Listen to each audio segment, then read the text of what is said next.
Hello বন্ধুরা, আজ একটি দারুণ রেসিপি শেয়ার করব আপনাদের সাথে।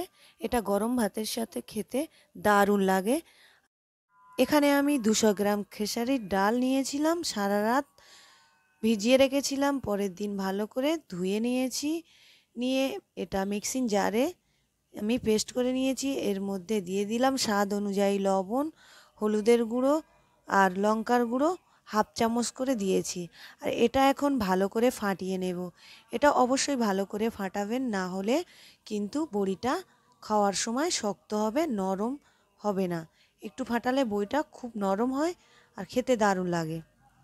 তো ফাটানো হয়ে গেছে। একটি কড়া নিয়েছি, কড়ার মধ্যে আমি এখন পর্যাপ্ত পরিমাণ তেল দিয়ে দিলাম। এটা এখন ভালো করে আমি গরম করে নেব।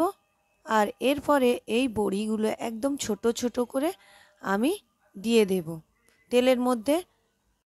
আর বন্ধুরা, আমার শরীরটা ভীষণ খারাপ আর গলা বসে গেছে, সাউন্ড দিতে একটু অসুবিধা হচ্ছে। একটু ম্যানেজ করে নিও, ভুল ত্রুটি হলে ক্ষমা করে দিও। আর এর মধ্যে বড়িগুলো আমি দিয়ে দিলাম। এগুলো এখন হালকা আঁচে ভেজে নেব। এক মিষ্টি বোন আমাকে কমেন্ট করে বলেছে, দিদিভাই আমার নামটা নিও প্লিজ। নাম হলো আফসারি পাইক। হ্যালো আফসারি, তোমার নামটা নিলাম। তুমি কোথা থেকে দেখছো আমার ভিডিও? জায়গাটার নাম জানালে খুব ভালো হতো। তো কোনো ব্যাপার নেই, নেক্সট বারে কোথা থেকে আমার ভিডিও দেখছে অবশ্যই জানাবে। আর তোমাকে অসংখ্য অসংখ্য ধন্যবাদ আমাকে কমেন্ট করার জন্য। এই ফাঁকে আমি বড়াগুলো ভেজে নিয়েছি আর বাকিটুকু আমি রেখেছিলাম একটু শুধু ভেজে খাওয়ার জন্য। তো ওর মধ্যে আমি দিয়ে দিয়েছি পেঁয়াজ কুচি আর কাঁচা লঙ্কা কুচি। ডালের মধ্যে দিয়ে ভালো করে ফাটিয়ে নিয়ে এই রকম বড় বড় করে আমি বড়া বানিয়ে নিয়েছি। এটা আমি শুধু এমনি খাওয়ার জন্য, আপনারা ভাতের সঙ্গেও শুধু খেতে পারেন। আর যেগুলো ছোট ছোট করে বানিয়েছি ওগুলো তরকারি বানানোর জন্য বানিয়েছি। তো এরপরে কড়ার মধ্যে একটি মিডিয়াম সাইজের পেঁয়াজ দিয়ে আমি এখন এটা ভেজে নেব ভালো করে। ভাজা হয়ে গেলে এর মধ্যে আমি আদা রসুনের পেস্ট দিয়ে ভালো করে আবারও একটু ভেজে নেব।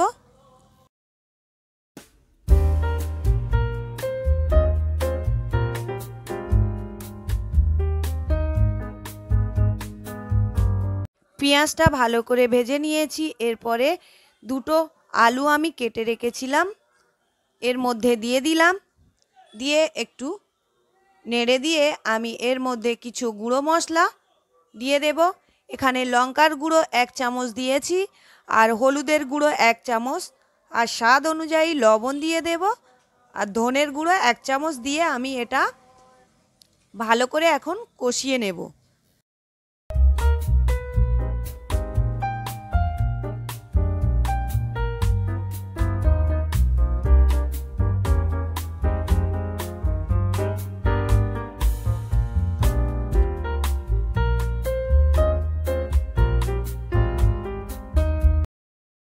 মশলাটা ভালো করে কষিয়ে নিয়েছি। এখানে হাফ আমি টমেটো কুচি করে রেখেছি, এটা দিয়ে দিলাম। দিয়ে আবারও ওর মধ্যে চিংড়িগুলো ভেজে রাখা দিয়ে দিলাম।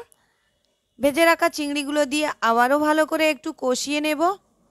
কষিয়ে নিয়ে এখানে আমি পরিমাণ মতো পানি দিয়ে দেব। এই রেসিপিটা বানানোর সময় একটু বেশি পানি লাগে, কারণ যে বড়াগুলো আমি দেব এর মধ্যে প্রচুর পরিমাণে পানি টেনে নেয়। তাই আমি একটু বেশি করে পানি দেব, না হলে তরকারিটা একদম শুকনো মতো হয়ে যাবে, খেতে একদম ভালো লাগবে না। তাই একটু পানির পরিমাণটা বেশি দিতে হবে। এটা যখন ফুটে উঠবে তারপরে আমি এর মধ্যে বড়াগুলো সব দিয়ে দেব।